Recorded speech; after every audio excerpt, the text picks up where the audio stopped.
ती सभा काही कारणास्तव प्रदेशाध्यक्षांची काल रात्रीच रद्द झाली, कारण की प्रदेशाध्यक्षांना काही अर्जंट काम आलं मुंबईला, त्यांच्यामुळे त्यांचं येणं नाही होत आज. त्याच्यामुळे आपले महाराष्ट्राचे राज्याचे जे लाडके आपले महसूल मंत्री आहे, आपल्या अमरावतीचे जिल्ह्याचे पालकमंत्री आहेत, हे त्या सभेमध्ये आता ते ही सभा घेणार आहे. एक मोठी भव्य दिव्य सभा आम्ही आयोजित केलेली आहे. असंख्य लोक कार्यकर्ते या सभेला येणार आहेत.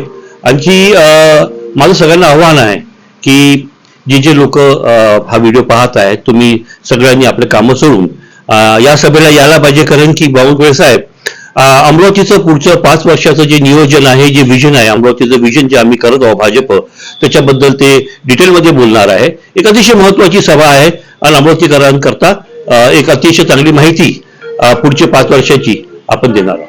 एकूणच काय चित्र दिसत आहे, आपण ज्या प्रकारे प्रचार सभेमध्ये जाता प्रचार सभा करत आहे, काल बावनकुळे साहेबांनी सुद्धा दौरा केला. कालच्या सभा तर फारच चांगल्या झाल्या. लहान सभा होत्या, त्या आम्ही 4-5 केल्या सभा कालच्या, पण एक अतिशय पॉझिटिव्ह वातावरण दिसलं सभेमध्ये.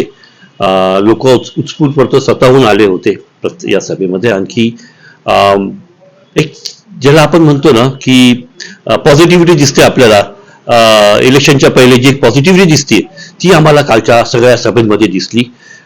लोकांचं इंटरॅक्शन पालकमंत्र्यांसोबत फार चांगलं झालं. साहेबांची बोलायची जी शैली आहे आणि ज्या पद्धतीने ते लोकांशी संवाद साधतात, खरंच एक अतिशय चांगला एक्सपिरियन्स आला आम्हाला. तर मला वाटते की आता ह्या सभा ज्या झाल्या, ज्या प्रभागात झाल्या, आणि त्याच्यामुळे एकदम चांगलं झालेलं आहे सगळं, आणि पॉझिटिव्ह वातावरण तयार झालेलं आहे. भाजपला आमच्या सीटा काढायचं काही प्रॉब्लेम येणार नाही. आमचा जो स्वतःहून स्वतःची मेजॉरिटी घेऊन महापौर बसवायचं आमचं जे एक निर्णय, आमचं जो एक स्वप्न होतं, ते आम्हाला वाटतं पुरताच येणार आहे. जर बहुमतमध्ये नाही भाजप आली तर मग नाही, बहुमतमध्ये आम्ही काय त्याच्यात की बोलण्यात की अर्थ नाही आहे. येणार नाही येणार, पण हे गोष्ट नक्की आहे की महापौर आमचाच बसेल भाजपचा, आणि आम्ही सिंगल हँडेडली बसू महापौर.